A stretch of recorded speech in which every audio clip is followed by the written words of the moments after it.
नमस्कार साथियों, जय हिंद, वंदे मातरम। साथियों, आजकल हमारे देश में एडिटिंग का सिलसिला चल रहा है। तमाम खबरें वायरल होती हैं।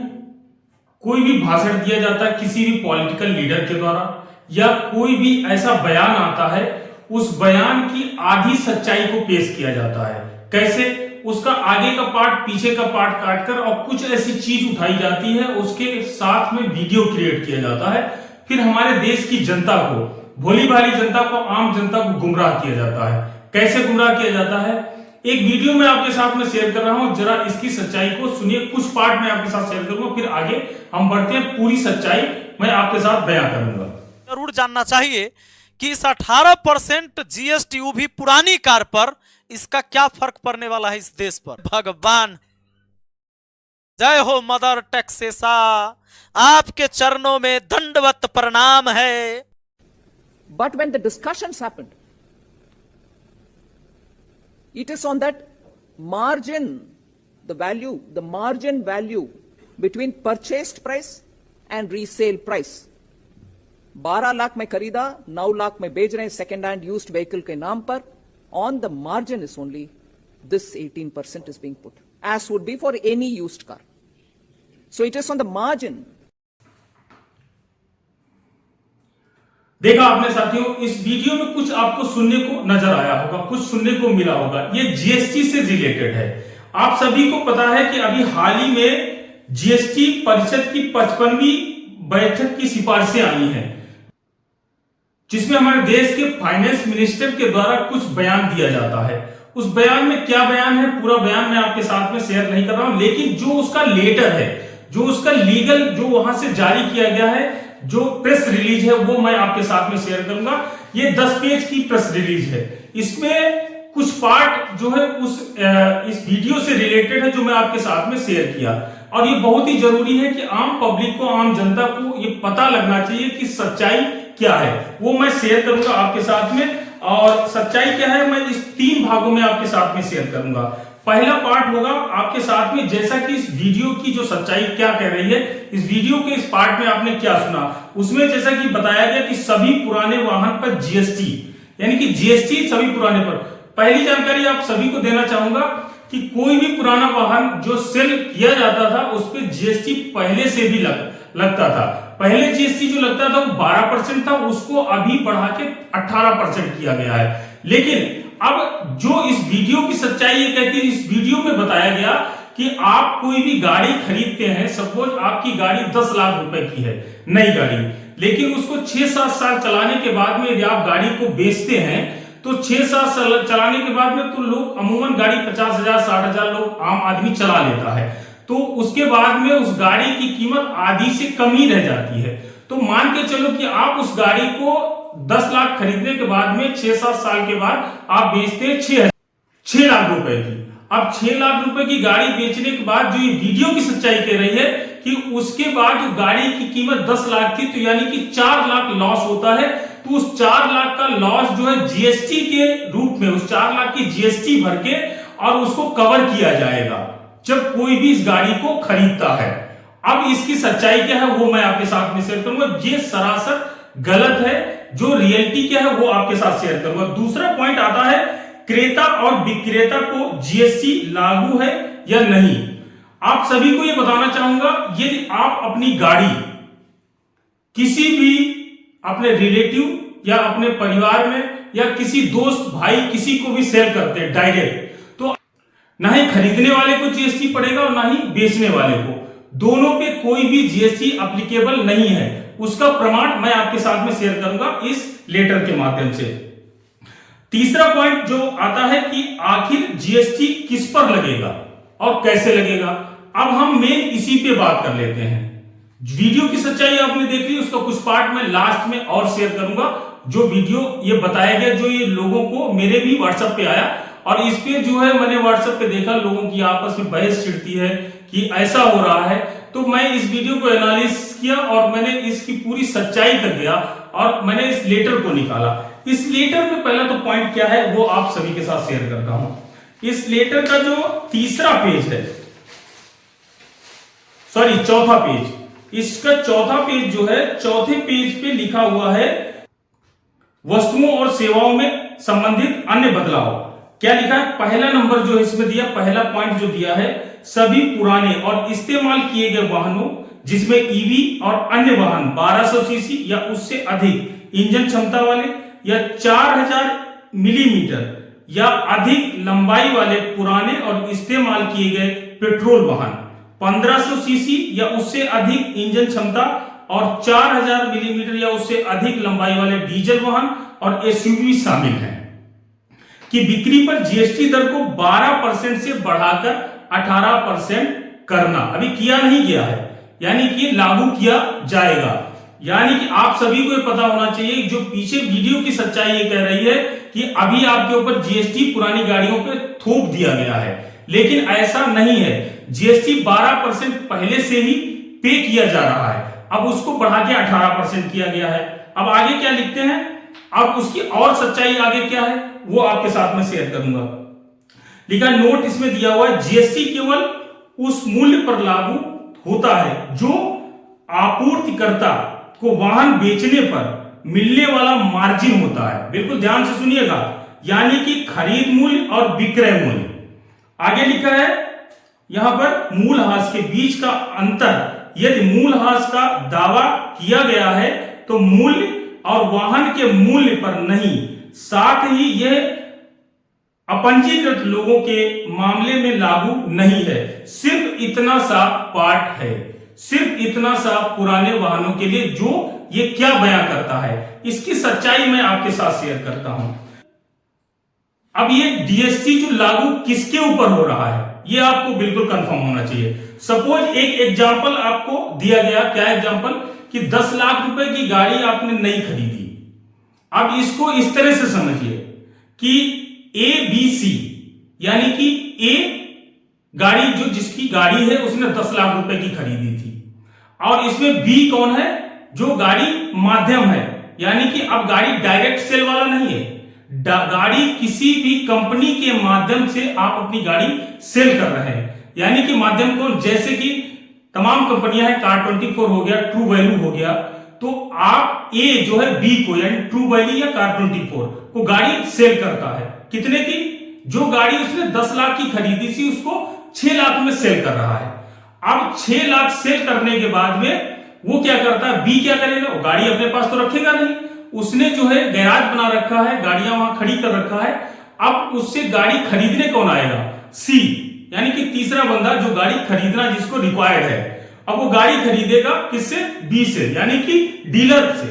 अब डीलर क्या करेगा, जो गाड़ी 6 लाख रुपए की उसने खरीदी थी वो 6.5 की भी बेच सकता है, 7 की बेच सकता है। वो डिपेंड किस पे करता है, उस गाड़ी की वैल्यू के ऊपर डिपेंड करता है, उस गाड़ी की स्ट्रक्चर के ऊपर डिपेंड करता है। वो गाड़ी आप सपोज करो 6 की गाड़ी 7 में बिकती है तो कितना मुनाफा होगा, मार्जिन मनी क्या है, 1 लाख रुपए।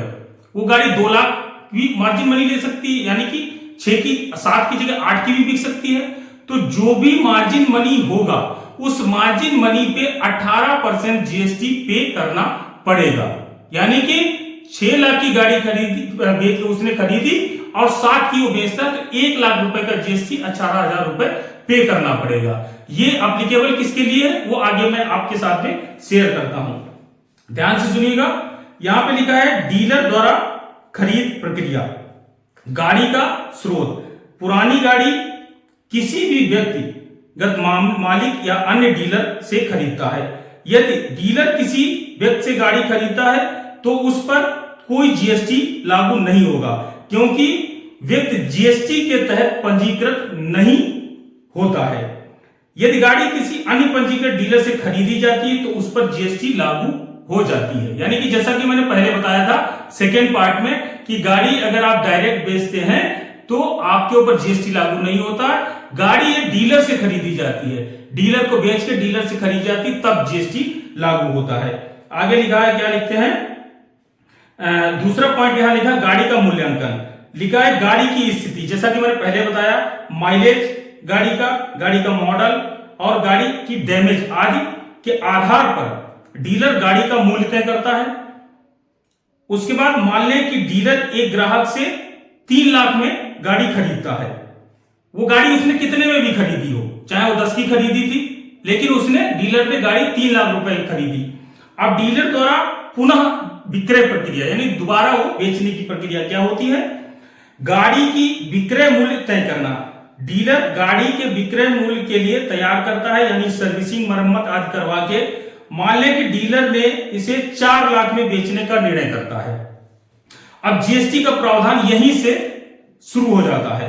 क्या लिखता है, मार्जिन स्कीम जीएसटी केवल डीलर के लाभ पर लागू होगा।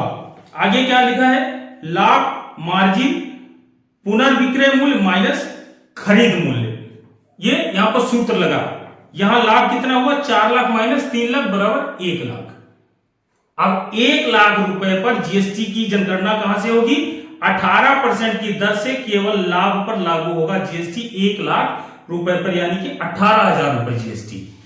ठीक है, अब आपको ये समझ में आ गया होगा उस वीडियो की सच्चाई। आगे यहां सुन लीजिए, व्यक्ति से गाड़ी खरीदने पर डीलर को खरीदते समय जीएसटी नहीं देना पड़ता है, यानी कि डीलर जब गाड़ी खरीदता है तब कोई जीएसटी नहीं दिया जाता है। जीएसटी केवल बिक्री के समय लागू होता है, यानी डीलर जब गाड़ी बेचता है तभी जीएसटी लागू होता है। ये आप तो समझ ही चुके होंगे। आगे लिखा है यहां पर मार्जिन स्कीम का लाभ, जीएसटी केवल लाभ के हिस्से पर लगाया जाएगा, ना कि पूरी पुनर्विक्रय की कीमत पर, यानी कि पूरी कीमत पे जीएसटी नहीं, जो उससे लाभ मिल रहा है, जो एक्स्ट्रा मार्जिन मनी लेके बेच रहा उस पे जीएसटी लगेगा। इससे डीलर और ग्राहकों का अतिरिक्त विक्रय भार कम होगा। डीलर की जिम्मेदारी डीलर को हर लेन देन का रिकॉर्ड रखना होगा। जीएसटी रिटर्न भरने के दौरान मार्जिन स्कीम का उपयोग करना होगा, यानी कि जब जीएसटी रिटर्न फाइल किया जाएगा तब वो एप्लीकेबल होगा, तब वो जीएसटी भरना होगा। निष्कर्ष यहां पे दिया है, डीलर पुरानी गाड़ी के खरीद पर जीएसटी नहीं देता है, लेकिन पुनर्विक्रय करते समय लाभ अर्जित पर 18% जीएसटी लागू करता है। यह नियम गाड़ियों के व्यापार में पारदर्शिता लाने और टैक्स चोरी रोकने के लिए बनाया गया है। अब आप समझ सकते हैं। इस वीडियो को भी मैं, ये क्लिप जो है वो भी कुछ ना कुछ थोड़ा पार्ट आपके साथ और शेयर करूंगा, आप जरूर वॉच करिएगा कि हमारे देश में आम जनता को किस तरह से गुमराह किया जाता है।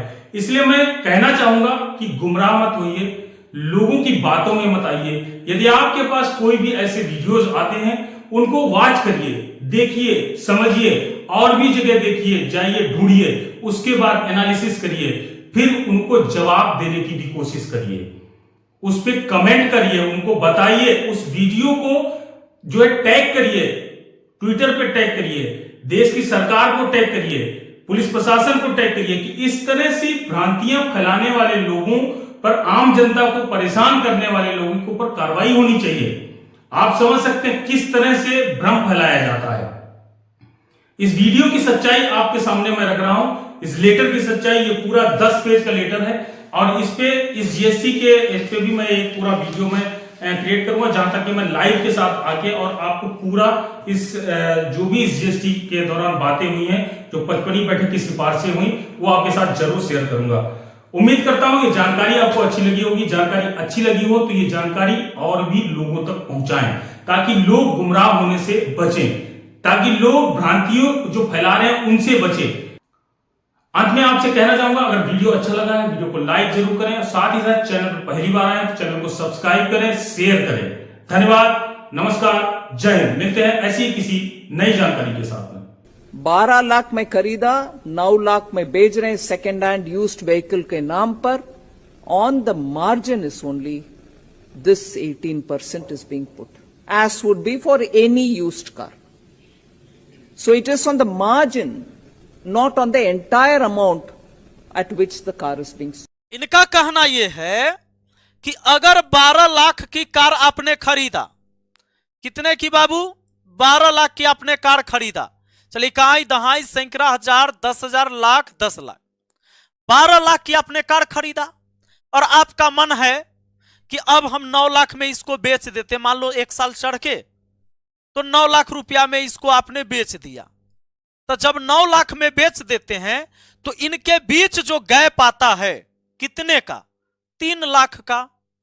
तो ये 3 लाख का जो गैप आ रहा है ना, ये 3 लाख का जो गैप आ रहा है इसी का 18% आपको टैक्स देना होगा। अगर हम गाड़ी खरीद रहे हैं, मान लीजिए ए व्यक्ति है जो बेचने, इसने पहले 12 लाख में खरीदा था, लेकिन यह व्यक्ति खरीदा 12 लाख में था, अब वह बेच रहा है इसको 9 लाख में और इससे बी परचेज कर रहा है 9 लाख में। बी परचेज कर रहा है तब बी को टैक्स देना पड़ेगा, चूंकि 12 लाख के बदले वो 9 लाख में ले रहा है, तो 3 लाख का, इस 3 लाख का वो चुकाएगा कितना? 18%। 18% बोले तो प्रतिशत से 2 जीरो कटा, 18 तिहाई 54,000 रुपया, यानी 54,000 रुपया वो पुरानी कार पर, जो कार 9 लाख में खरीदेगा उस पर उसको टैक्स देने की जरूरत है, अब जीएसटी देना होगा। अब आप सोचेंगे तक की हो गया, 9 लाख के गाड़ी खरीदेगा 54,000 रुपया देगा नहीं? अरे देगा, ये खाली हम ही को थोड़े देना होगा, तुमको भी देना होगा। अब सपोज करो, मान लिया जाए कि एक 20 लाख की स्कॉर्पियो कार है, या हमारी गाड़ी लगभग 20 लाख की है। अब 20 लाख की कार है और ये गाड़ी 8 साल 7 साल चल के पुरानी हो जाती है। इसको किसी व्यक्ति ने कहा कि भैया 2 लाख में हम खरीद लेंगे, पुरानी एकदम गाड़ी है, किसी को जरूरत है कि भाई गांव में खरीद लेते हैं गाड़ी, अपने नाम से ट्रांसफर करा लेंगे, 2 लाख में मिल जाएगा, शादी ब्याह में चलाएंगे, 2-4 साल पैसा सध जाएगा, एगो रोजगार हो जाएगा मेरे पास।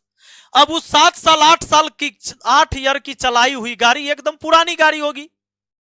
अब वो क्या करेगा, 20 लाख की गाड़ी उसने 2 लाख में लिया, अब 18 लाख रुपया बचा, तो 18 लाख रुपया जो बीच में गैप आता है, ये 18 लाख का 18% जीएसटी देना होगा खरीदते समय।